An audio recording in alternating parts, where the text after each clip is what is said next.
The Galactic Council Station Omega-7 hung in the void like a massive metallic donut, spinning lazily to generate artificial gravity for the hundreds of species that called it neutral ground. Today, however, the neutrality felt about as genuine as a Ferengi's charity donation. Admiral Vashi of the Zenthari Empire adjusted his ceremonial battleplates, the chitinous armor catching the harsh fluorescent lighting of Conference Room 12. His four arms gestured dismissively at the holographic display showing human military statistics. "Look at these numbers, colleagues," he chittered in that annoying way Zenthari did when they thought they were being clever. "Remove their projectile weapons, their explosive devices, their technological crutches, and what remains?" The assembled delegates leaned forward in their various chairs, perches, and hovering platforms. Commander Tom Mali, the lone human representative, sat perfectly still in his standard-issue uniform. No ceremonial armor, no visible weapons, no intimidating physical modifications. Just a middle-aged man with graying temples who looked like he should be selling insurance rather than representing Earth's military interests. "I mean seriously," Vashi continued, his mandibles clicking with what passed for laughter among his species. "Have you seen them without their guns? They are soft, pink creatures with no natural defenses, no claws, no armor plating, no venom sacs, no electromagnetic discharge capabilities." He paused for dramatic effect, which was completely wasted on a room full of beings who measured drama in centuries rather than moments. Strip away their machines, and they become nothing more than, well, walking meat. The Gorvak delegation rumbled their agreement, their stone-like hides scraping against their reinforced seating. The Krillian observer hissed approval through needle-sharp teeth. Even the normally diplomatic Maloney representatives bobbed their heads in what could charitably be called thoughtful consideration. Commander Mali simply smiled. It was not a pleasant expression. Admiral Vashi stood nearly 8 feet tall, when he bothered to use his legs instead of his preferred aggressive crouch. His exoskeleton gleamed with battle scars that he absolutely loved showing off at diplomatic functions, much to everyone's annoyance. 4 arms meant 4 times the gesticulating, and Vashi had never met a gesture he couldn't overuse. His species had conquered 17 systems through sheer brutality and an unfortunate tendency to solve problems by hitting them with progressively larger hammers. Judge Quintara floated serenely above her designated platform, her translucent Maloney form rippling with bioluminescent patterns that supposedly indicated deep thought, but mostly just made everyone seasick. The Maloney had achieved galactic peace through aggressive pacifism, which was exactly as contradictory as it sounded. Quintara had officiated more interspecies disputes than anyone else still breathing, mainly because she was too polite to die and leave the job to someone competent. General Kraftnog looked like someone had tried to build a tank out of angry granite and given up halfway through. His Gorvak physiology meant he could probably headbutt his way through a starship hull, and his personality suggested he had tried this on multiple occasions. He communicated primarily through grunts, growls, and the occasional complete sentence that usually involved threats of violence. Brandon Torres sat beside Commander Mali, frantically taking notes on a tablet, and occasionally shooting worried glances at his superior officer. Torres had the unenviable job of being Earth's diplomatic liaison, which meant spending most of his time apologizing for things humans had done, were doing, or were probably going to do in the near future. His stress levels were legendary even by human standards. In the back corner, partially hidden by shadow, and what appeared to be a personal cloaking field, sat Quartermaster A. Nobody knew his real name, his species, or even if he was the correct pronoun. What everyone did know was that Quartermaster A had been present at every major galactic conflict for the past 2 centuries, always watching, always taking notes, and never taking sides. His reports were classified at levels that made top secret look like a grocery list. And then there was Amy Kowalski. She stood exactly 5 feet 4 inches tall, weighed maybe 130 pounds soaking wet, and looked like she should be teaching kindergarten rather than providing security for interspecies negotiations. Her brown hair was pulled back in a simple ponytail, her uniform was standard human military issue without any decorations, and her expression suggested she was mildly bored by the entire proceedings. The assembled aliens looked at her and saw lunch. Admiral Vashi's mandibles clicked in what his species considered sophisticated amusement, though it sounded more like someone stepping on bubble wrap. "Commander Mali, your government's military reports are impressive," he said, managing to make the word sound like an insult. However, these statistics all assume your soldiers have access to their precious weapons, do they not? Commander Molly raised an eyebrow. I'm sorry, Admiral. Could you clarify your point? My point, dear human, is that your entire military doctrine revolves around compensating for your species' obvious physical limitations. Vashi's forearms spread wide in a gesture that was probably meant to be magnanimous, but came across as condescending. Your projectile weapons, your explosive devices, your technological gadgets, all crutches for a species that evolution clearly marked as prey, rather than predator. The Gorvak delegation rumbled their approval. General Krafnog managed a complete sentence. Soft meat, no claws. Weak. Brandon Torres looked like he was developing an ulcer in real time. His stylus tapped nervously against his tablet as he calculated the diplomatic fallout from whatever was about to happen. The man had excellent instincts for impending disaster. For instance, Vashi continued, warming to his theme like a professor who had finally found someone to lecture. Remove our weapons, and we Zenthari still possess 4 arms, natural armor plating, and mandibles capable of crushing metal. The Gorvak have stone-like hides and strength that can bend titanium. The Krillians have retractable claws and reflexes that operate in microseconds. He gestured dismissively at Amy, who was still standing quietly by the wall. Your security specialist there. What does she have? Soft skin, brittle bones, and no natural weapons whatsoever. Amy tilted her head slightly. Would you like a demonstration, Admiral? The question hung in the air like a bad smell at a dinner party. Several delegates exchanged glances. Quartermaster A leaned forward slightly, his first movement anyone had noticed in the past hour. Vashi's laugh sounded like a garbage disposal, having mechanical difficulties. Oh, this is rich. The little human wants to demonstrate her combat prowess. He looked around the room, clearly expecting support for his amusement. Against whom? One of my warriors? A Gorvak soldier? Perhaps a Krillian hunter? Your choice, Amy said. Oh.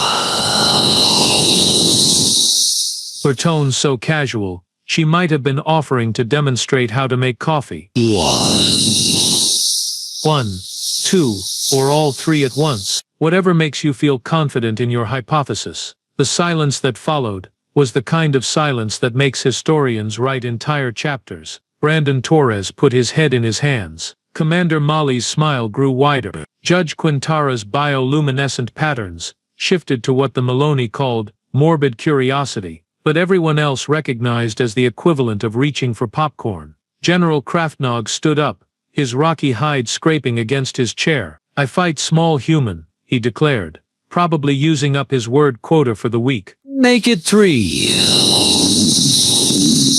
Amy said, checking her watch. I have a lunch appointment in 20 minutes. Admiral Vashi's mandibles stopped clicking entirely. This was either going to be very educational, or very embarrassing, possibly both. The station's training facility was a marvel of interspecies engineering, which was a polite way of saying it looked like someone had let a committee of drunk architects design a gymnasium. The floor could adjust its gravity, density, and friction to accommodate everything from gas-based life forms to creatures that communicated through seismic vibrations. Today, it was set to standard humanoid, which meant everyone could walk around without floating away or sinking through the deck plating.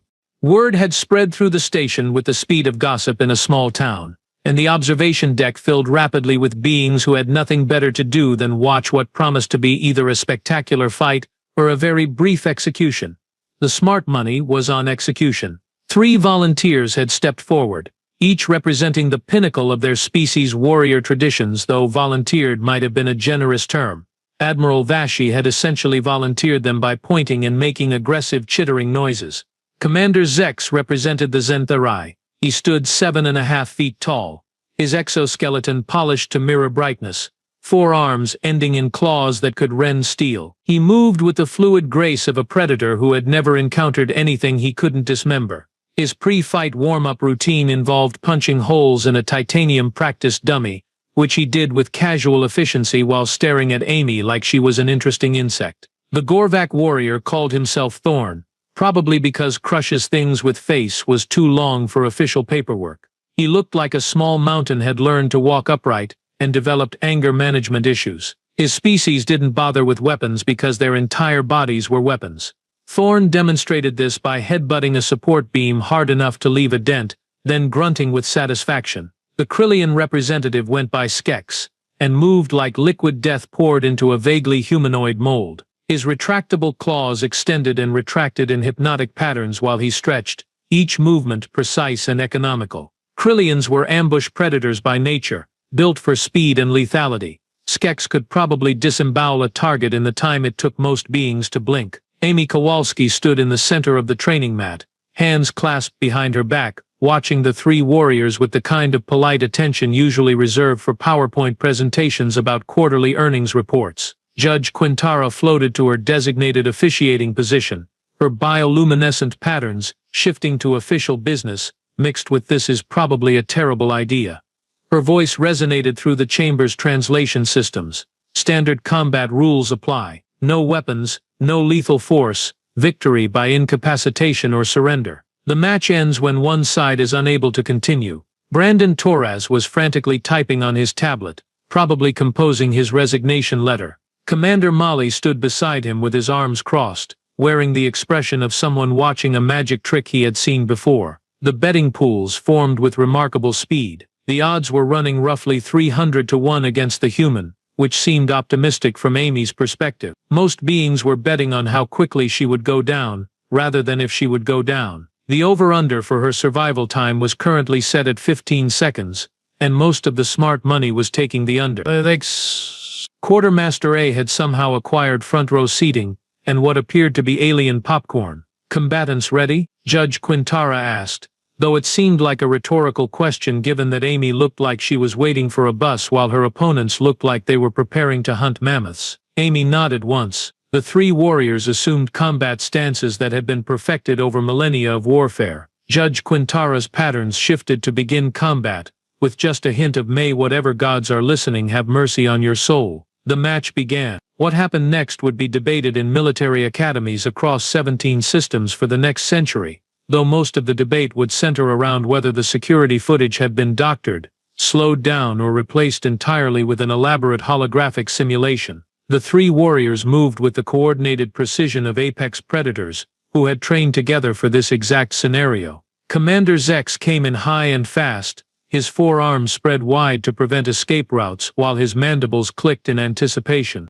Thorne charged straight forward like a living battering ram, counting on his stone-like hide to absorb any desperate counterattack. Skex circled left with liquid grace, his retractable claws extended, and ready to end the fight with surgical precision. It was a textbook multi-species assault formation, designed to overwhelm a single opponent through superior numbers, positioning, and raw physical advantage. The tactic had been used successfully in countless battles across galactic history. It should have worked perfectly against one small, soft, weaponless human female. Amy Kowalski moved. The first thing that became clear to the stunned observers was that humans apparently had a very different relationship with physics than most species. Where other beings moved through space, Amy seemed to flow around it, as if gravity was more of a suggestion than a law. Commander Zex, charging at full speed with over 400 pounds of armored momentum, suddenly found himself spinning through the air in a direction he had not intended to go. Amy had stepped inside his guard,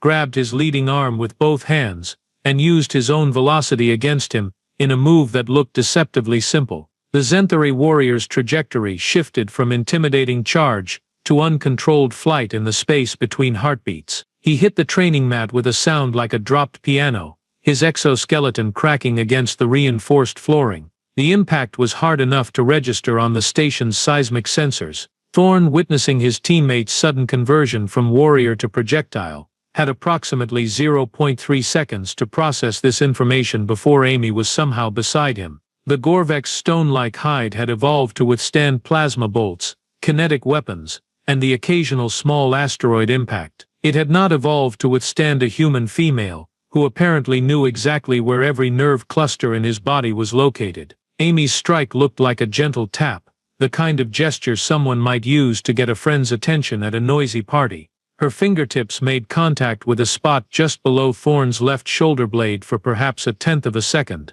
The mountain of living rock that was General Thorne's representative simply shut down, collapsing to the deck like someone had unplugged his power supply. His nervous system, which had served him faithfully through dozens of battles, decided to take an unscheduled vacation. Skex, the Krillian hunter, had been circling for the perfect opportunity to strike. His species were ambush predators, built for patience and precision. He had been waiting for Amy to become distracted with his teammates before moving in for the kill. This plan had several flaws, the primary one being that it assumed Amy was not already aware of his exact position, intended trajectory, and probable attack pattern. As Skex lunged forward, claws extended in a killing strike that would have impressed his ancestors, Amy did something that violated several basic principles of combat tactics. Instead of moving away from the attack, she moved into it, slipping inside the arc of those deadly claws with timing that seemed impossible. Her left hand caught Skex's wrist,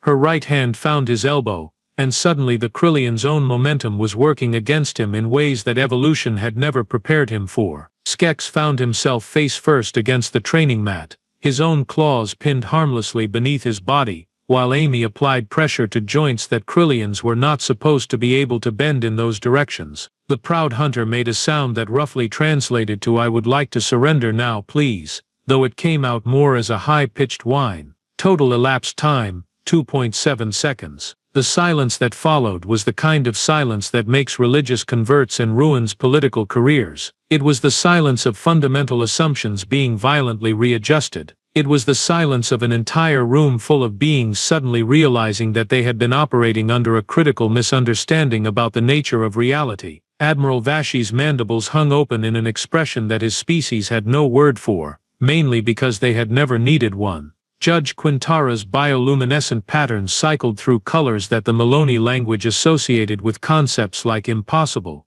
unprecedented, and I may need to update my entire worldview. Brandon Torres stopped typing his resignation letter. Commander Molly's smile became positively predatory. And Amy Kowalski checked her watch again. "Lunch in 17 minutes, she announced to nobody in particular, stepping carefully around the groaning forms of 3 warriors who were slowly coming to terms with their new understanding of human capabilities. The betting pools fell very, very quiet. The first sound to break the silence was Admiral Vashi's mandibles clicking in a pattern that usually indicated either deep thought or a complete nervous breakdown. Given the circumstances, it was probably both. That cannot be possible," he stammered, his 4 arms gesturing wildly at the 3 groaning warriors. "The laws of physics, momentum conservation, basic biomechanics." Amy looked up from where she was helping Skex untangle his claws from his own limbs. "Just basic redirection principles. You use their energy instead of fighting it. Pretty standard stuff, really." Standard. Judge Quintara's bioluminescent patterns were cycling through what could only be described as existential confusion. You just defeated 3 of the galaxy's most accomplished warriors in under 3 seconds using standard techniques. Well, basic training techniques. Anyway, Amy shrugged, the gesture so casual it made several observers question their understanding of reality. Every human security specialist learns this stuff. We call it hand-to-hand combat fundamentals, nothing fancy. General Kraftnog, who had been silent during his representative's humiliating defeat, managed to croak out a question that was on everyone's mind. "How many fighting styles do humans have?" Amy paused, apparently giving this serious consideration. "Active styles currently in use, maybe 8,000, could be more. We keep making new ones whenever we get bored with the old ones." She noticed the stunned expressions around the room. "What? Did you think we only had one way to fight?" Brandon Torres, who had been frantically taking notes, looked up from his tablet. "Amy, maybe we should ease them into this concept." "Oh right, sorry." Amy turned back to the assembled delegates, who were staring at her like she had just announced that humans could breathe vacuum. "Look, it's not that complicated. Every human culture developed its own fighting methods. Then we met other human cultures, learned their methods, improved on them, and created hybrid styles. We have been doing this for thousands of years." A Vorthan delegate in the back raised a tentacled appendage. "Excuse me, but did you say 8,000 distinct combat methodologies, active ones?" "Yes, we probably have records of twice that many historical styles." Amy was clearly enjoying this conversation, though she was trying to hide it. "Then there are the specialized variations for different environments, gravity levels, atmospheric conditions, available equipment. Centauri military attaché, who had been taking notes, dropped his stylus. Different. Gravity levels? Well, sure. Low-gravity fighting is completely different from high-gravity fighting, and vacuum combat is its own specialty entirely. Amy noticed the growing horror on the faces around her. Guys, seriously, this is not that complicated. Humans adapt. It is what we do. Commander Zex, who had managed to sit up despite his cracked exoskeleton, raised one of his functioning arms. The move you used on me, that was Aikido variant, modified for four-armed opponents. We developed those techniques after our first contact with the Centauri military. Your species telegraphs its attacks through arm positioning patterns. Very predictable once you know what to look for. Silence that followed this revelation was different from the previous silences. This was the silence of military strategists, realizing that their entire tactical doctrine might need fundamental revision. A Maloney observer floated forward hesitantly. You said you developed techniques specifically for fighting Centauri after first contact. Oh, we developed techniques for fighting everyone after first contact, Amy replied cheerfully. Standard procedure. Meet new species. Analyze their physical capabilities and fighting patterns. Develop appropriate countermeasures. Basic diplomatic preparation. Admiral Vashi made a sound that his translation unit struggled to process, finally settling on something that roughly meant existential horror mixed with professional admiration.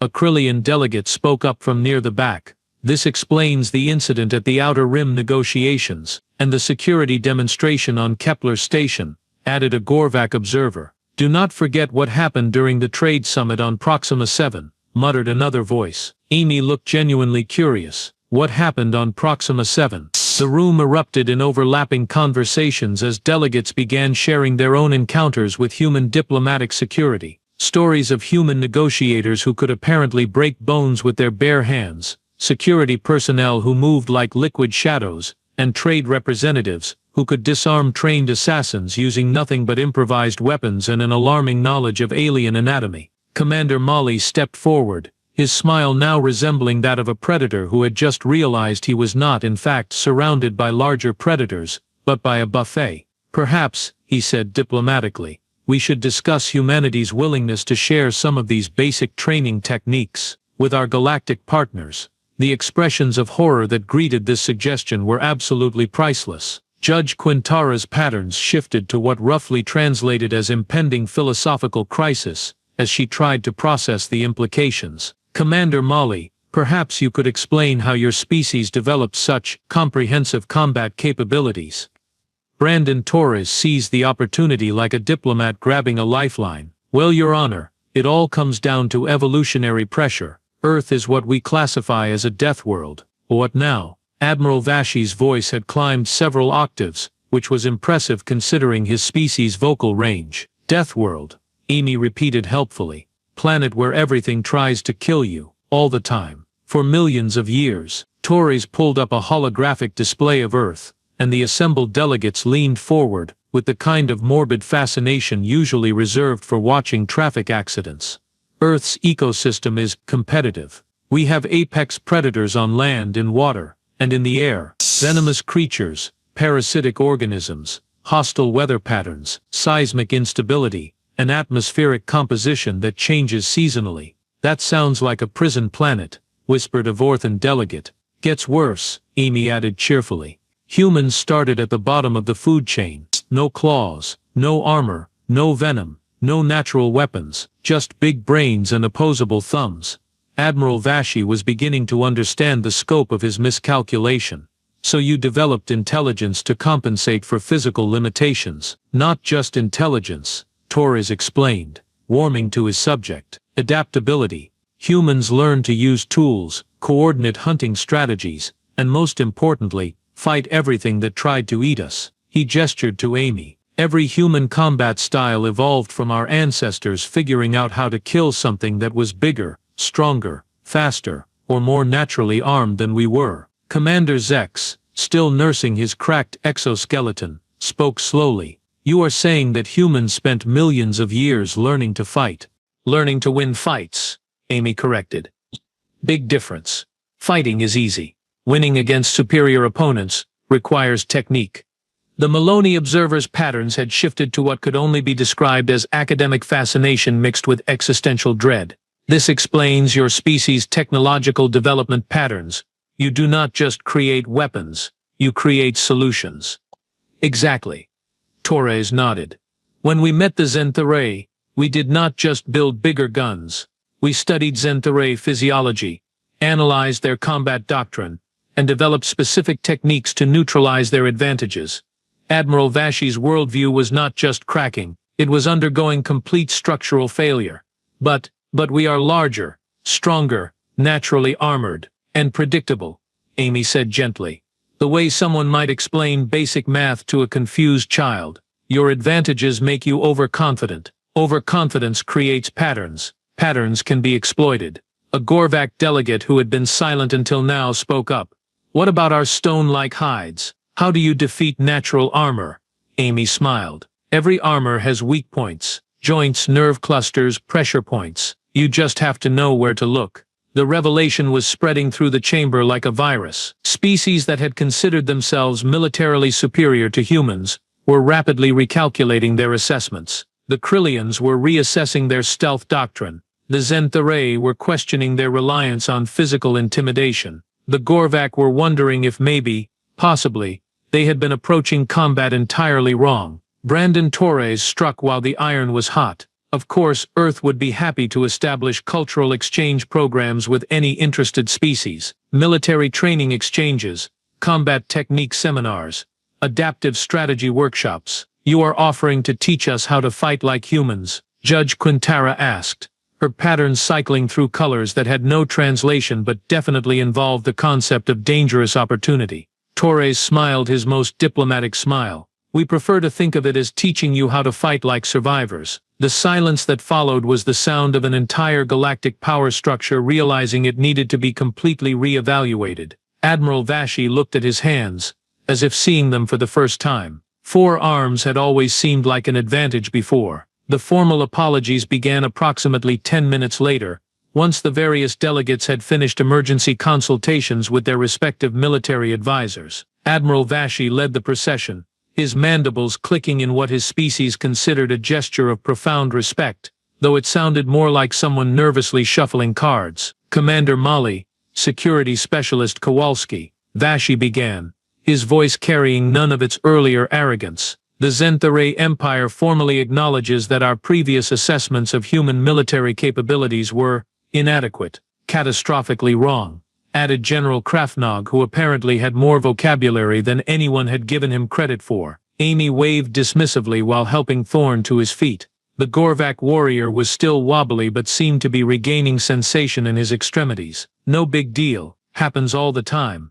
You should have seen the Rigelians' faces when we demonstrated zero-gravity combat techniques. Judge Quintara floated closer, her patterns now displaying what the Maloney called profound educational experience. This incident has highlighted a critical flaw in our species' assessment protocols. We have been evaluating military capabilities based on obvious physical attributes rather than adaptive potential. New security protocols are already being drafted, announced the Vorthan delegate, several tentacles working furiously on multiple data tablets simultaneously. All diplomatic facilities will now classify human personnel as Category Alpha security risks, regardless of apparent physical stature or equipment status. Commander Zex, who had managed to stand despite his damaged exoskeleton, approached Amy with visible caution. The techniques you used, would your government consider training exchange programs? Amy looked to Commander Mali, who nodded slightly. Sure. We have a 6-month basic program that covers fundamental principles. Fair warning though,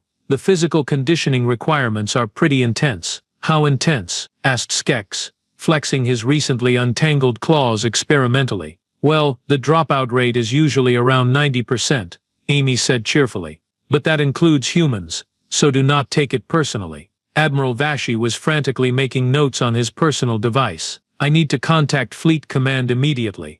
Our entire tactical doctrine regarding human vessels may need fundamental revision. Probably a good idea. Commander Mali agreed diplomatically. Our ship captains tend to be former military personnel. They know all the same techniques Amy just demonstrated. The look of dawning horror on Vashi's face suggested he was remembering every confrontational encounter the Zenthari fleet had ever had with human vessels, and recalculating the outcomes if those encounters had gone differently. Judge Quintara's final observation resonated through the chamber's translation systems. Perhaps the most dangerous assumption any species can make is that they understand the limits of another species' capabilities. Amy checked her watch one final time. "Lunch in 3 minutes," she announced, and headed for the exit, leaving behind a room full of beings who would never look at humans quite the same way again. Quartermaster A finally spoke for the first time that day, his voice carrying the weight of someone who had witnessed the rise and fall of civilizations. "I have observed 17 major galactic conflicts,"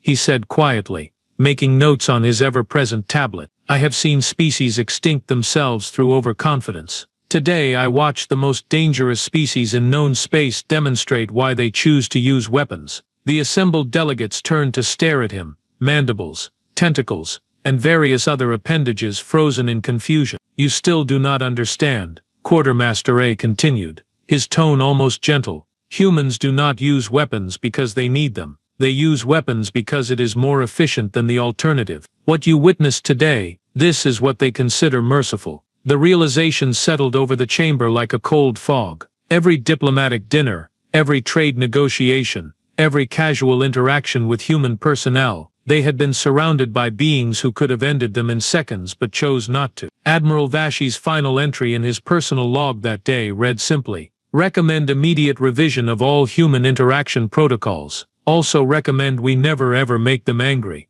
The galaxy suddenly felt much smaller, and much more dangerous. But only if you were on the wrong side of humanity.